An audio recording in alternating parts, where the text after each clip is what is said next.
here in the family plot garden, and we're going to be cleaning up the old spent cucumber vines that have been here and been highly productive for about 4 months. And as you can see, we even still have some fruit still on the vine, and if you have any that are still where you could use them, I would suggest getting all those off first before you start pulling the vines.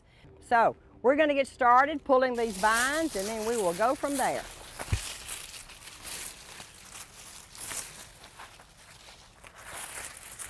Okay, we've got all the vines removed, as you can see, and now we have a lot of the leaves laying down here, and they are absolutely probably diseased and harboring insects. So we're going to rake this all out now.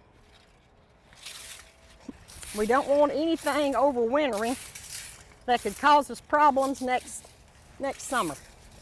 This is what we call good garden sanitation practices. Okay, we have got it all cleaned up, and this is our pile of vines and weeds and big cucumbers that we are not going to use. So we don't want to put this in our compost pile because we could have some pathogens that overwinter, and then we put the compost back on the garden and we're just perpetuating our problem. So the thing to do is to just dispose of this another way, out of the garden, somewhere in a big garbage bag or something to take to the dump or something like that. So our garden's all clean and ready.